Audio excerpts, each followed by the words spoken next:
go wherever you want and do whatever you want. I must have spent 1,000 hours in this game. King's Bounty is a genre of its own.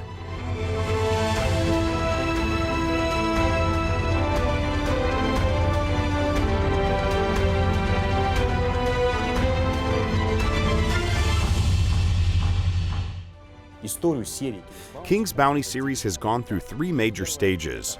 The first was its inception back in 1990, when John Van Caneghem made the first game.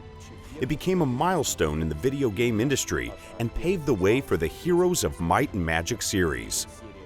Then in 2008, Onesie Entertainment and Katauri Interactive brought the franchise back with King's Bounty: The Legend, which was very well received both in Russia and across the globe.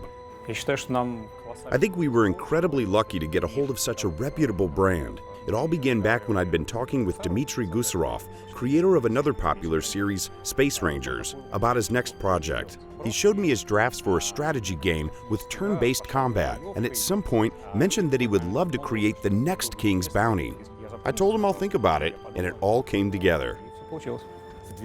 In 2008, Onesie Entertainment and Katauri brought King's Bounty back. It was sort of a remake of the original King's Bounty from 1990, but scaled up to the modern standards. Now we're working on King's Bounty 2, which takes all the best features from previous games and takes the series to the next level. King's Bounty is a unique franchise developed by different people and in different technological eras. But even though it keeps evolving, it stays true to its roots and keeps the spirit of the genre that was established back in 1990 by Van Caneghem. What do all games in this franchise have in common? First off, turn-based tactics, which is probably the most interesting part, but it's also an RPG. With a hero who explores the world, completes quests, masters new skills and spells, and so on. So it's a fusion of RPG and strategy.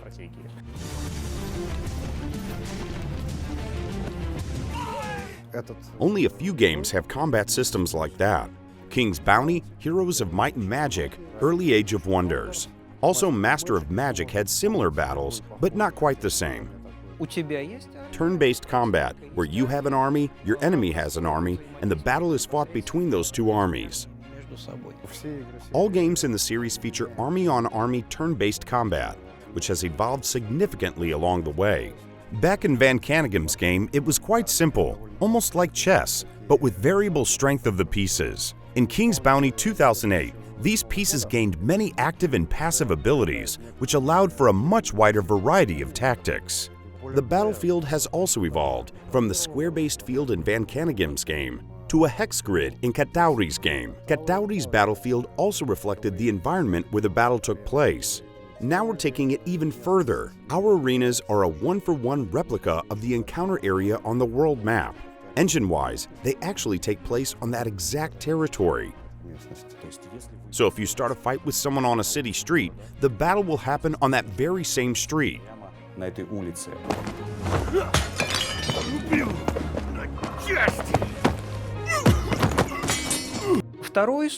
The second pillar of King's Bounty gameplay is its main character, an adventurer who completes all kinds of quests, explores the world, finds treasures, and in the end, solves some global problem that serves as the focus of the story. The original King's Bounty featured simple exploration and story. King Maximus is dying, and you have to find a scepter, as I recall. To find it, you need a map. So you go from island to island looking for pieces of that map. Back then, the main character was just an adventurer who didn't even have a proper name. He was basically a troop carrier. The following King's Bounty, the one made by Katauri in 2008, had a distinct plot.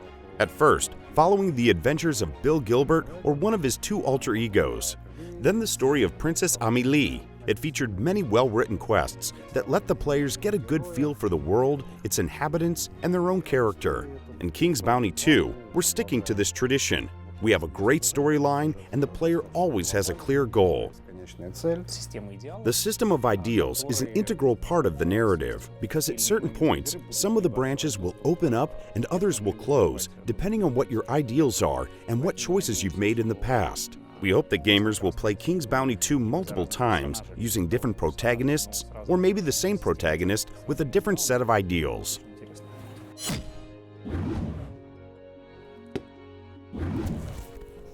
The first game had a hard time limit, so you could lose the game by running late.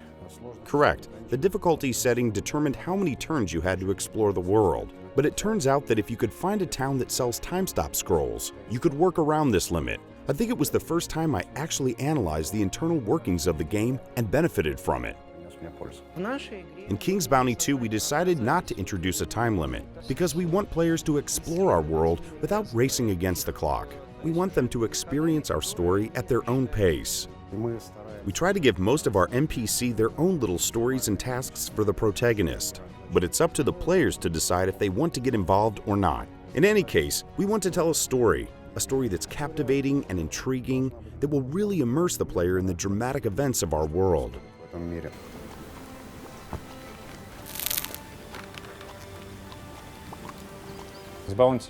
King's Bounty is probably in the top 10 most prominent games created in the post-Soviet states, and of course, we're proud of it.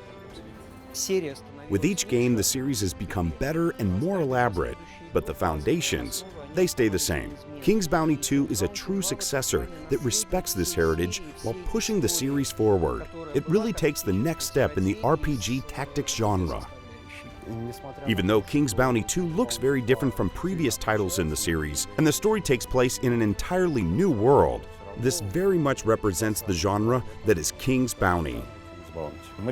We are sure that King's Bounty 2 is the best project for us. Each time 1Z Entertainment announces a new game, one of the first comments we get is, "When are you going to announce King's Bounty 2? Well, it finally happened.